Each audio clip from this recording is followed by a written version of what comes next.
is wonderful, wonderful opportunity to be here. I want to thank everyone for joining. We have a wonderful turnout. This is one of the largest turnouts we've had in doing these virtually. So Trevor kicks off, the introduction, my introduction, and that's important because Trevor is our acting commander of our veritable boots on the ground. So he really is our tip of the spear in terms of disseminating and integrating information and intelligence from the field directly to our policy crew. And now, I think one of the things that really makes our regulations a bit different, as Dr. Perez mentioned earlier, is that this is a very different piece of regulation. And I'm going to start sharing my screen now. And I think I'm better turn off my video just because I don't like watching recordings of people's faces in the screen because it does take away from the real estate, plus my bandwidth. You never know what's going to happen with that because I got a couple of kids upstairs who like to eat my bandwidth. So let's share my screen, and I want to walk you through, as Trevor mentioned, one of the near and dear subparts of the produce safety rule, Subpart F. So Subpart F of the produce safety rule has come a very, very long way. Let me turn off this video here. Has come a very, very long way since the produce safety rule was stood up back when the original proposed. And I hope you can see my screen. Please give me a heads up if you can't. The produce safety rule was stood up back in 2013 and is now finalized. But as you know, those of you who are familiar with the ongoings and trimmings of all the subparts, it's not quite finalized. There are a lot of moving parts, and today we're going to talk about Subpart F. So produce safety rule, what makes this a little bit different is that, FDA, I like to say, has always had a very long history in food safety. And we're very good at regulating portions of the industry. We're good at regulating sectors of the industry. And what makes this rule different, the produce safety rule, is that for the first time, we really are regulating the entire industry. And this has a lot of challenges, internal and external, in order to make this rule feasible. We've done a lot of work. And so we'll talk to you about all the work we've done in Subpart F, which is what we're all here to talk about today. How to use biological soil amendments of animal origin in compliance with the produce safety rule. I'll talk about some examples later on.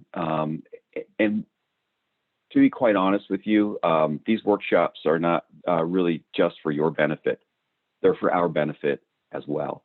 The more workshops we do around the country, the more we are better to understand specific practices in different regions. And there are different practices, obviously, in every particular region we go to. And that's why we have Produce Safety Network stood up in different regions of the country to distill and disseminate intel back to our home office so we can understand, hey, maybe there are some rules that we have proposed and quasi-finalized that may not make sense. And that's why we have some loose ends in Subpart F that we need to tie up. So I encourage you, this is not a one-way discussion. I don't like doing these virtually. I enjoy the back and forth. I cannot see a hand raised in the audience. I'm looking at my presentation right now. I cannot see anybody in the room, but I will rely on University of Arkansas crew. Julia, perhaps you can just ping me, interrupt me if you see somebody who has a question in the chat box. I have no problem stopping and talking about these things. So what I'm doing is basically I'm just flipping through some data, some guidance and fact sheets you see here. I have a lot more slides here than I will be presenting. And the reason is because I'm never quite sure how these conversations are going to go. So I might have some information and intel on these slides that I will flip through quickly. You'll have the recording so you can walk through at your leisure. But if I get a question about some of these things, I can always refer back to them and go through them in detail. So what I'd like to do is talk to you about just what the produce safety rule is. And we're always, get a lot of questions about, okay, what's not regulated under PSR? There is a lot that's not regulated under the produce safety rule. There are a lot of things that we've uncovered through research and just practicalities from a standpoint that we would like to have under the rule, but it's just, there's some things that are just not feasible. So those kinds of things are going to fall under guidance, and you will see multiple guidance if you have already from the FDA in terms of produce safety. Though we have a lot of guidance. So guidance is different from regulation. So we need to be careful, very careful about what we codify under the produce safety rule, because that is what it signifies is the baseline level playing field rules and regulations across not only just those growers in the United States, but around the world that want to sell produce to citizens of the United States need to comply with the produce safety rule. So these are baseline, bare bones rules and regulations that all growers need to comply with, provided they meet certain, economic restrictions around this. Obviously, if you're familiar with the rule, if you make less than $25,000, annually in produce sales, then you need not comply with the produce safety rule. Obviously, we would encourage you to follow all good agricultural practices, many of which are codified in the produce safety rule. However, you will not get inspected. That does not indemnify your operation from producing safe food. You have to understand this produce safety rule falls under a huge umbrella. That umbrella is the Food, Drug, and Cosmetic Act that's been around for a long time. Anyone who sells food has the responsibility to sell safe food. So the produce safety rule really drills down into those agricultural practices where FDA has uncovered science to codify rules and regulations surrounding those practices. And so the produce safety rule Subpart F talks about soil amendments. I encourage you to reach out to FDA, or just do a Google search and just search for, well, here's a link here. You can pull it up when you look at the recording. But this is a document that we put together years ago that is highly, it is characterized as the science behind the produce safety provisions. So you can read in there everything I'm going to tell you now. However, I think it's important to just show you our framework. And our framework for soil amendments is this. We have a framework from least risky to most risky. Obviously, human waste, I don't think anyone would argue, is perhaps the riskiest, on the riskier scale of produce production. If you want to use human waste, that could be potentially very hazardous. On the other opposite side of the spectrum, you're going to see non-biological and elemental fertilizers, for example, are considered less risky. It doesn't mean there's no risk. There is risk associated with everything. And if there's one thing we've learned over the last year and a half during the pandemic, is that we have a hard time grasping statistics. We have a hard time grasping risk and what is risky, what's not risky. It's a very difficult concept to understand for many people what risk is, and Subpart F produce safety rule is no different. So everything has a risk to it on some level. So we had to take that into account. Now, so the type of amendment, obviously, we had to characterize each one. And animal manure seems to have more pathogens than non-animal manure waste. Yes, green waste, grass clippings, straw, hay, produce culls, they all have the potential to contain pathogens, but on the terms of risk, there's much less risky than raw manure. So then we have treatment. So we wanted to incorporate some kind of treatment on this risk scale. Obviously, if your manure is pasteurized or you're using a compost, compost is sometimes fits in the middle of the risk. But if you have a pasteurized product like heat treated, chemically stabilized, and something that's been pulverized and desiccated and extruded, like a heat treated poultry pellet, for example, goes through an extremely rigorous process. We find that those products, that, like the heat treated poultry pellets that are commercially available from companies that have a rigorous process from production to bagging, and those products are protected, have a much less risk associated with them than raw manure. Okay, so then, you know, here we go on the scale. Compost is something in the middle. This is a practice, and I'm very excited for our presentations today to discuss compost, because in FDA's eyes, we do associate a little bit of risk with compost in terms of residual pathogens, and we'll talk more about that later on throughout the next 3 days. But it sort of fits in the middle. The produce safety rule only regulates compost usage in terms of those that have feedstocks of animal origin. We don't regulate green waste-based compost that does not have animal origin, and there are caveats to that. I'm sure we'll get some more questions to clarify that stance. But application timing also fits into our rule. We don't really regulate what you use on your farm as much as how you use it. So if you're applying a raw manure, for example, that's further from harvest, that means there's more days between the application and harvest. There's a less risk associated with that harvest than there would as if you applied raw manure immediately prior to harvest. So we have application restrictions associated with our provisions. And then, and along with that timing of application, we have application methods. And we have a lot of language here that I'm really going to drill down into, because it's confusing. There's a lot of confusing language in the rule. That's just how rules are.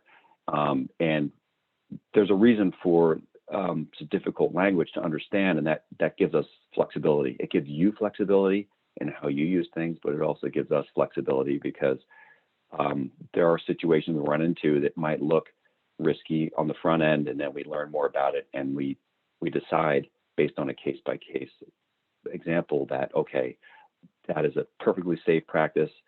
We can leverage our codified shady language. You know, it's a gray area. Obviously, we won't take action on that. So what I'm talking about here is minimizing contact, minimizing the potential for contact here.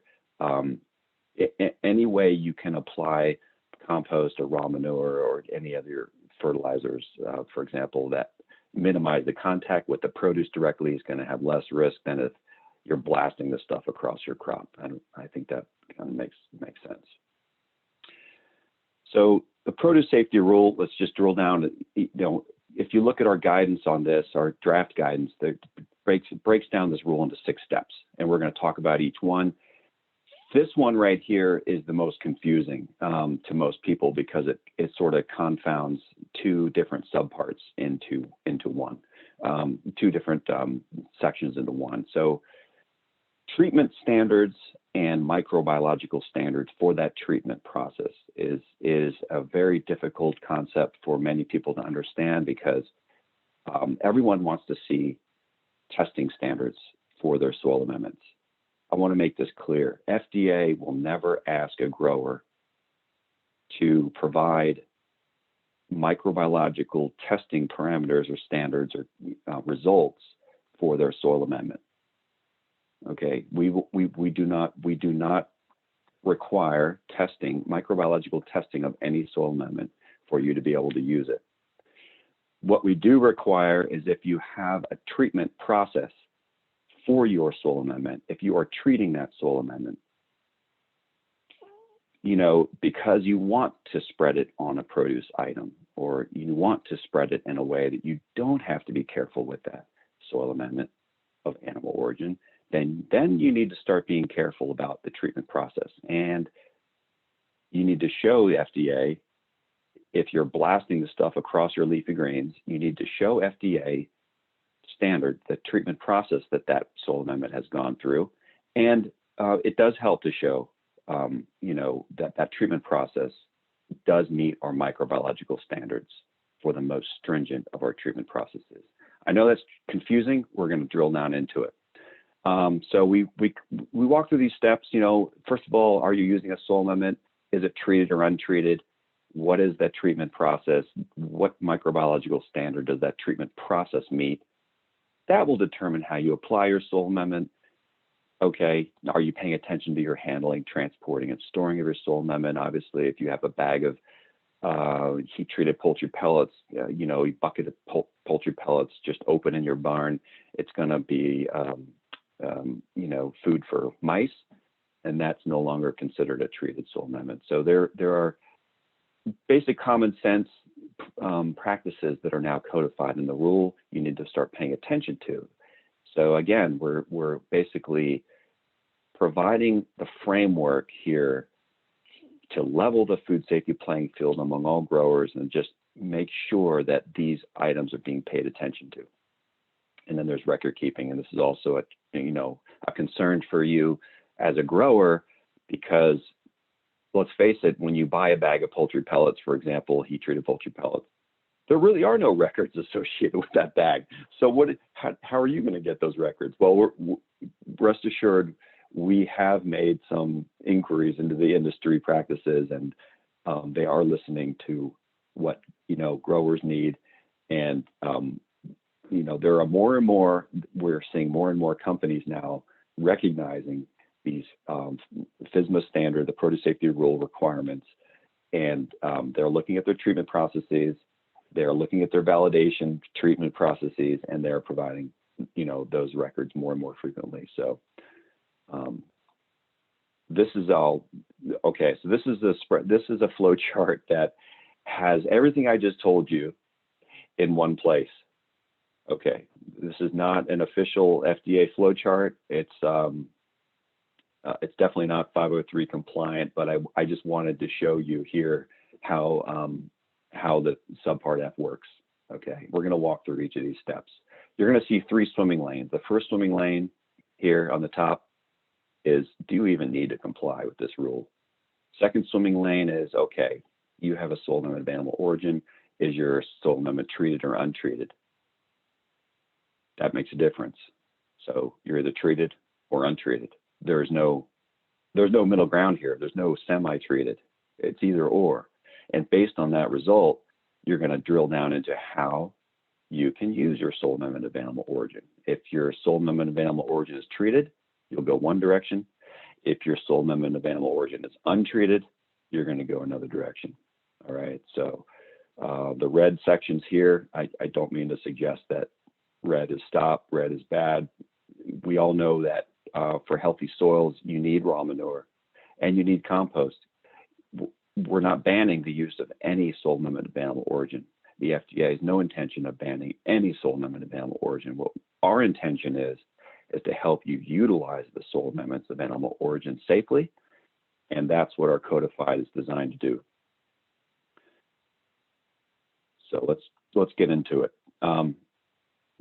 In the world of soil amendments of animal origin, there really 3 main categories, right? You got biological, chemical, and physical soil amendments. You're going to add one of those 3. Sometimes they sort of overlap. That's why you have overlapping circles.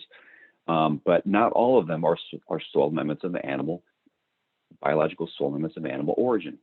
All right. Now, this is a flow chart from guidance, the draft guidance, but I sort of made that a little better. And we're only talking about this little circle right here. It's a very small portion of the entire biological soil amendment spectrum. And so I took that old flow chart and just turned it into this. It's a lot simpler, easier to read, I think. So you start here. Are you using a soil amendment of animal origin? Now, this might seem cut and dry, but it's really not, because if you're making a compost, for example, and you've got all tons of green waste in there, but you add a little nitrogen boost to it. Let's say you add a fish hydrolysate, that immediately changes the category. So that, if you're talking about compost, which has all kinds of different things in it, you need to pay attention to each of those feedstocks to understand whether or not you need to be in compliance with the rule. So once you understand if you're in compliance, or you need to be in compliance because you're using a BSAAO, then you need to understand how to properly handle, convey, store, and transport your soil of animal origin. So, we've seen a lot of unsavory practices. We've seen growers that, store compost for several months on the edge of irrigation ditches. We see raw manure being stockpiled on the edge of a field that, after heavy rains, runoff goes into the produce fields. So that these are no-nos, and they're now codified as bad, bad practices. You can't do that anymore. You will get written up, in this stuff that you need to pay attention to. And so let's talk about the difference between treated and untreated. Here, obviously, I got pictures here of cattle making untreated manure, and that manure can be very easily, inexpensively, I think, and produced, can be treated, turned into a treated. And I'm really excited to talk more about compost, because I think it's a highly underrated product to enhance soil health and produce health as well. So the guidance we put out have a lot of examples of treated BSAAOs, and you'll notice that biosolids is also included. I have a couple slides on biosolids. I'll probably just walk through, but briefly.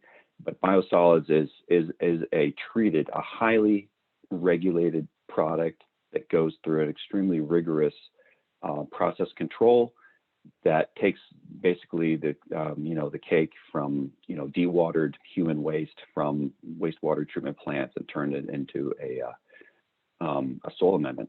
And it's not every state seems to have a different rule and regulations in terms of how much you can use, where you need to be permitted, and you have to keep documents. And EPA really regulates this product. We were comfortable saying that if you follow EPA rules around biosolid use, you can use Class A biosolids without restriction. Class A biosolid is in quotations because that's sort of an EPA classification. Very different product than Class B biosolids, and I have a couple slides to illustrate that difference. Agricultural teas they used to be called compost teas. This is something that's near and dear to my heart. I wrote a dissertation on compost teas and the hazards associated with them. So this is an industry that's really blossomed in the early 2000s, and it's based on a practice that has been around for centuries, and the technology really comes from sort of European style agricultural systems that have been making this non-aerated compost tea type liquid that we found is perfectly safe product when used, appropriately. However, once our agricultural industry in the United States started to look at the safety, or look at this as a commercial product, we tried to, speed up the process. We started to add additives to it to enhance the microbial activity. We started to really create a tea, which normally took, a week or two, into 24 hours. And what we found on the research side is that this is extremely, extremely dangerous practice in some situations. So we created a whole section in the Subpart F for these types of products. And I encourage you to pay attention to what constitutes a safe tea and how to use them.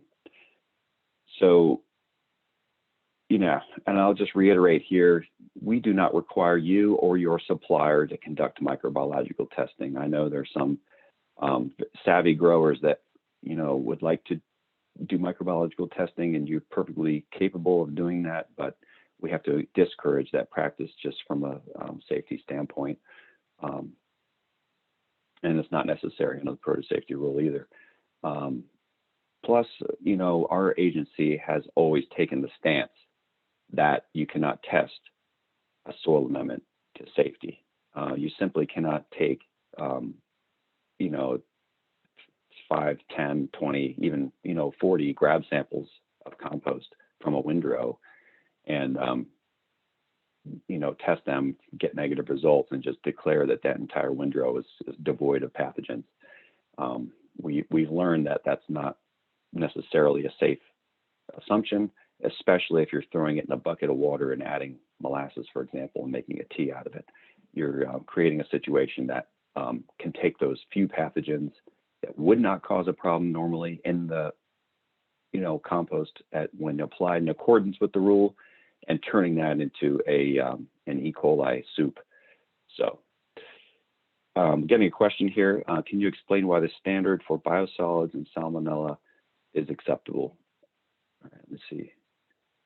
Can you explain why the standard for biosolids and salmonella, less than 3 mpn, I think it's less than 3 mpn per 4 grams, is the actual rule, is acceptable for use, but the salmonella standard for treated BSAOs is non-detect under 24 million. Okay. So I think I have some slides that clarify this, but just in case I don't, it's all non-detect. So the less than 3 mpn per 4 grams that the EPA requires Class A biosolids to meet is a non-detect. That they had to use the lowest available number with the technology they had at the time to push that rule out the door. And so if you have less than 3 mpn per gram less than 3 mpn per 4 grams of dry weights, by the way, and that's an important concept too. It's just basically on dry weight. That makes a huge difference in your analytes. That means that you cannot have any salmonella in there. Basically, that's just the way the rule is written. So, and by the way, EPA, it has less than 3 mpn per 4 grams salmonella or less than 1,000 mpn per gram fecal coliforms, and our rule has an and instead of an or. So we require both to meet our lesser of the treatment standards. The EPA requires either or. But EPA, by the way, for biosolids, this is just one hurdle. There are many, many, many more hurdles that you need to meet in order to call yourself a Class A biosolids. Pathogen detection is just one. There's also asterisk ova. So these are parasites. You need to have no parasites in it. I mean, those are tough to crack through normal composting operation. So there's also vector control. FDA does not require any vector control. This is usually some type of a lime stabilization to help predators stay out of your piles. This is not required under the produce safety rules. So I can understand the confusion when you look at EPA and FDA rules on specific pathogens. It can be a bit confusing. So I hope that was a little bit clearer. But let's. Okay, I think I lost my presentation mode here. Okay, so I think that's clear about what treated is. We have 2 different treatment levels. We have a nuclear bomb approach, which is no pathogens in it. So, and then we have a, okay, so what would be that process? No pathogens, negative salmonella, negative O157H7, negative Listeria monocytogenes. We use heat-treated poultry pellets as an example for that. This industry has been around a long time. We have not yet found residual salmonella in heat-treated poultry pellets that we've looked. We've had an assignment out. We've contracted out to third-party labs to help us understand this. So that would be a good example. Now, granted, not all the industry players are the same. So you need to pay attention to who you buy from, make sure they have a good reputation. Same with the fish emulsions and fish hydrolysates are 2 different things. I would say fish hydrolysate industry is a much more rigorous process than a fish emulsion standard. standards. So fish hydrolysates, I would put into Class A. So if you're buying, I don't want to endorse any particular companies, but the good ones, they have a very good shelf-stable product. Usually they're acidified to a level that no pathogens could grow in it, even if they were any residual, and those would die off over time anyway in the bottle. So fish hydrolysates are a good example of our nuclear bomb, okay, spray anywhere, no restrictions process. So bone meals, feather meals, these are interesting products. I think, look what happened to the flour industry. We're talking about whole wheat flour. That's been an issue for FDA because, this is a product that people typically throw into cookie batter, and then kids get their hands in it and eat it and get sick. This is a product that we've always typically assumed to be pathogen free. So I kind of put these meals in the same category, the same desiccation, dehydration, extrusion process, pulverization process, these meals. We don't quite know yet whether or not these can be considered, our nuclear bomb 112.54A, 112.55A product. I think probably they would be. But again, when you start including these in agricultural tea products, you're creating a food source for any residual pathogens that might be in there.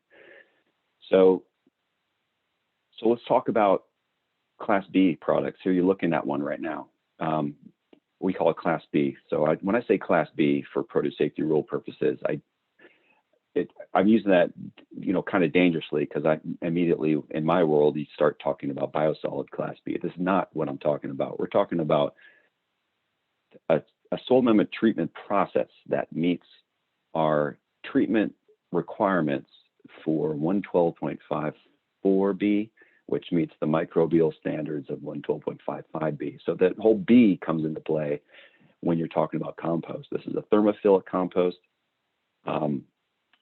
Very, very important process to treat any residual soil amendments of animal origin, and create them safely before you use it on your farm and treat your soils.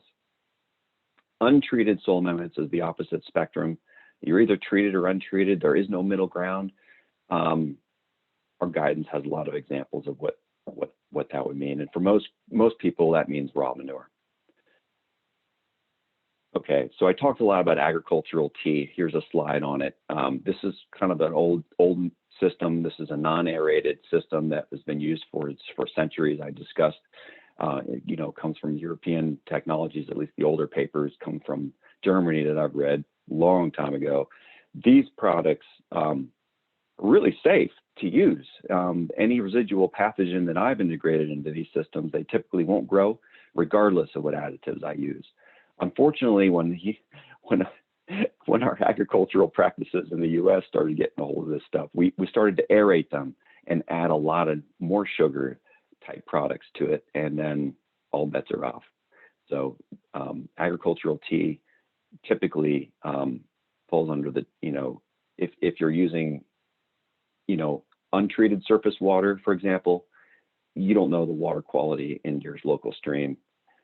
You have to assume that it contains pathogens. So if you're using untreated surface water, if you have any E. coli in that surface water, you're using an additive, or you're using a feedstock that's not treated, then that entire batch of tea is untreated. And you can still use it. We're not banning the use of anything. We're just making sure that you use these products safely. So there's an interesting portion in the definition of an ag tea. In the definition of an ag tea, in order to meet the definition, you need to brew it for longer than 1 hour. That's 60 minutes. This is a regulation, part of the definition is born in science, because pathogens do take a little bit of time before they adapt to their new environment and start exponentially replicating every 20 minutes after that, under the best scenario for them. However, the USDA also has this definition in their ag tea, and that's sort of their idea was to separate ag tea from an aqueous extract of whatever substrate you're using. So if you're not brewing your tea for more than an hour, then it's not an ag tea, just by definition. Yeah, it still might be a soil amendment of animal origin, and you need to pay attention to how you use it safely, but it's not an ag tea. So you don't really need to pay attention to this portion. So there you go. There's the whole middle swimming lane. We had the first swimming lane, which was, are you using a soil amendment of animal origin? And then we said, okay, you are. So now you need to pay attention to your treatment status. And again, if you're using an ag tea, that's this middle swim lane. Are you using untreated surface water?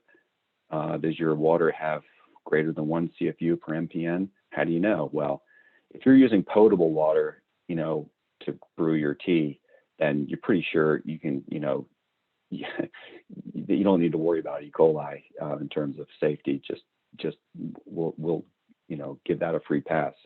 Some people will, they will throw a little bleach in their water to treat it if they're using pond water or creek water or whatever. You need to treat that water first.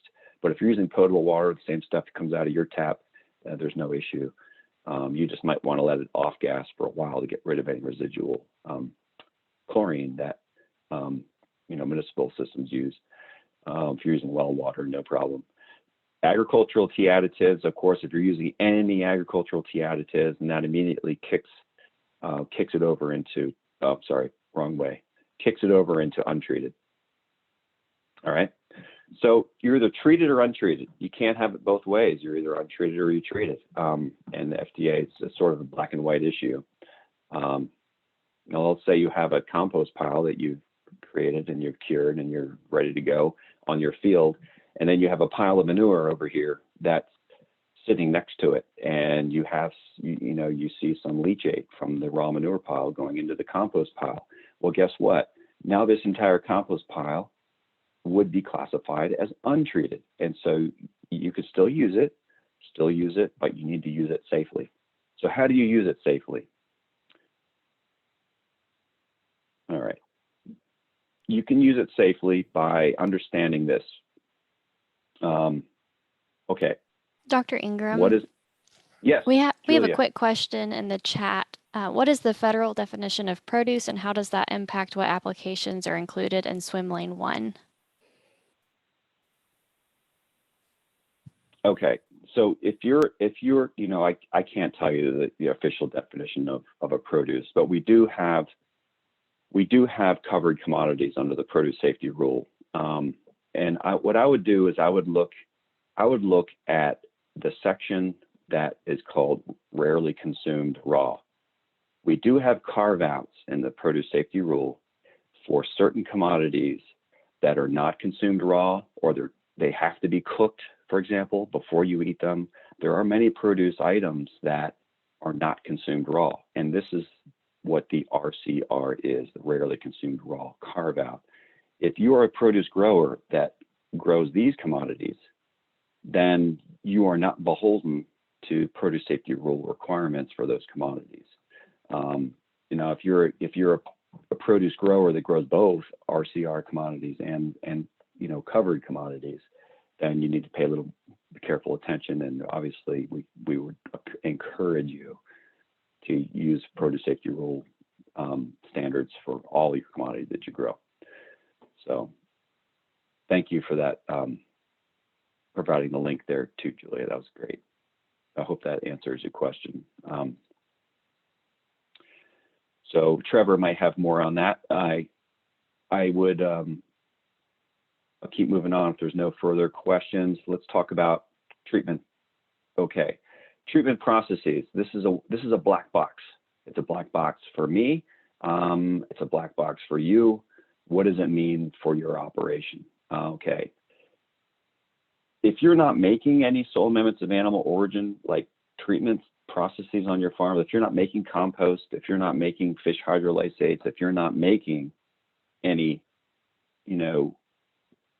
anything like that, bone meals, fish meals, feather meals, blood meals, then you don't need to really worry about this because you're buying it. you're most likely buying this, or you're getting it free from somewhere that does make these things. So what you need from them, the supplier, is a validated record.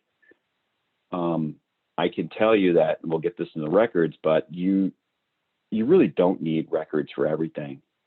If you're buying a treated soil amendment of animal origin, for example, compost, from somebody, a third-party supplier, we call them, that's your neighbor or a business, and you want to apply it the same way to your soil that you would apply raw manure, you don't need any treatment records for that. There's no need. We don't currently have any records required for raw manure, so why would you need a record for compost? I think that might change in the future depending on the direction we go with raw manure. But for right now, you need not really necessarily need, but you do need to understand the difference between our nuclear bomb treatment process and our lesser of our standard, which compost would fit into. And where that comes into, so what's the difference between those two processes? The difference is this, and this is codified language, so let's walk through it. You need to establish procedures that deliver the scientifically valid controlled process. So this is the treatment process throughout the BSAAO. What does that mean? That means every single particle of that soil amendment needs to have the pathogen kill step, right?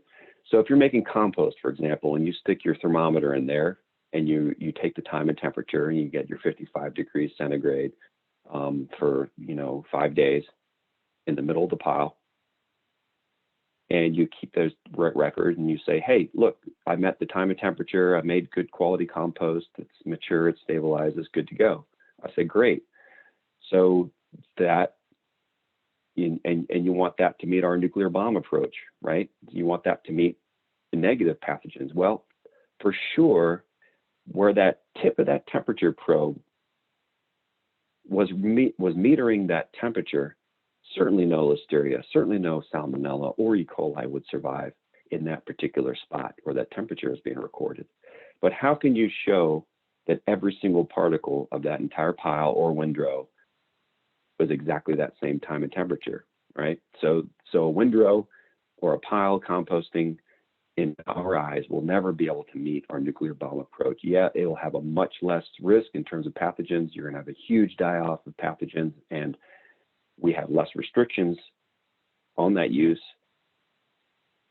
pathogens in there. And we'll talk about how much pathogens you can expect when we get to the risk assessment talk tomorrow. So that's the difference. Now, when you take a poultry manure and you stick it in an oven and you cook it and you extrude it and you add whatever additives you need to it, desiccate it, dry it, and you package it under ultraviolet radiation to make sure that any surface contamination is killed and seal it. Now we're talking about a very different process. This is our nuclear bomb approach. This is our 112.54A. This is a soil amendment that meets our nuclear bomb negative pathogen requirements, so you can use it without restriction. Dr. Ingram, we have about Yes. 5 minutes before we need to move on to the next presentation. All right, right on, no problem. So I basically talked to you about all these slides I'm going to show you, but you're going to have these slides for your visual review.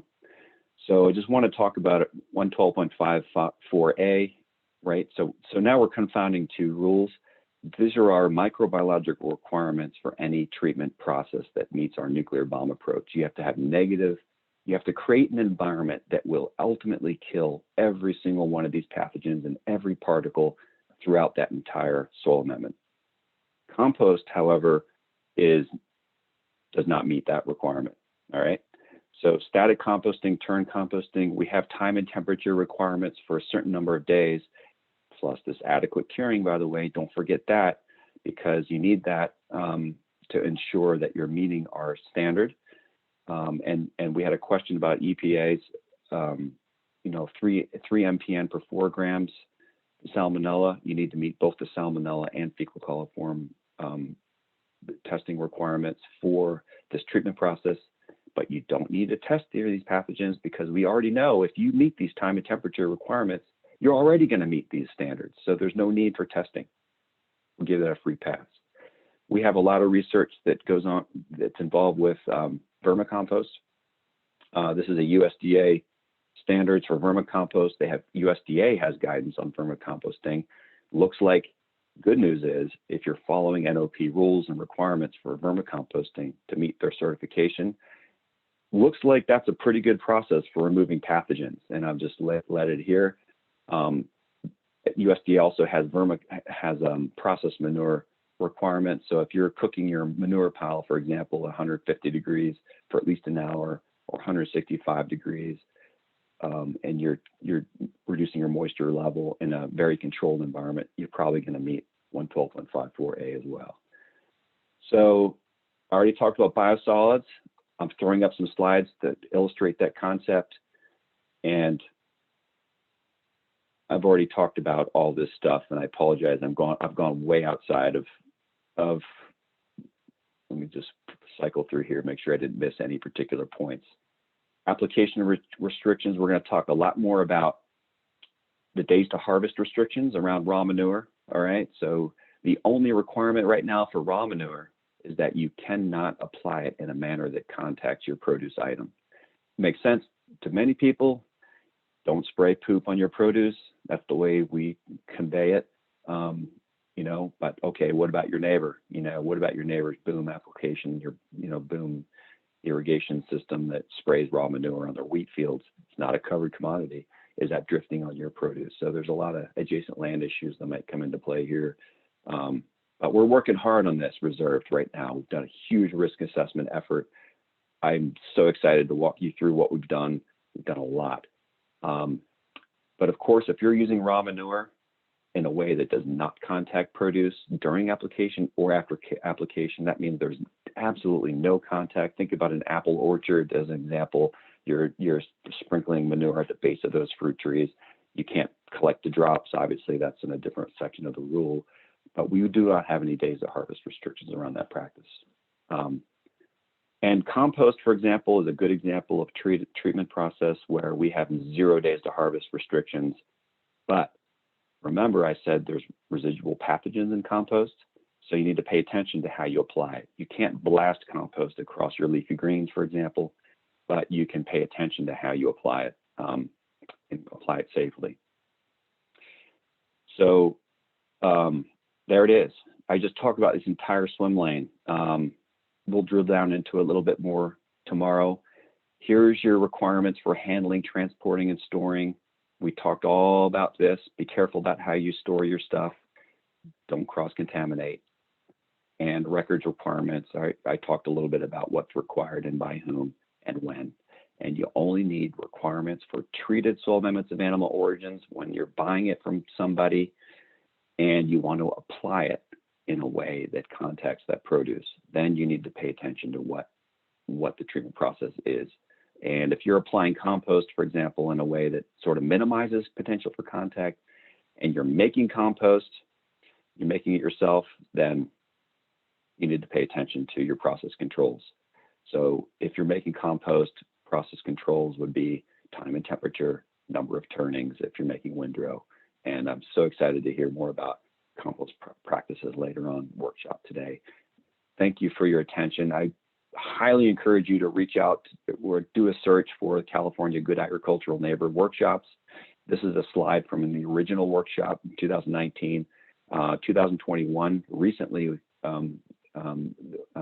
CDFA has been a great proponent of understanding, you know, putting together some really good workshops on movement of pathogens in farm environments. And there are websites that I'll bring up tomorrow. So I appreciate your attention.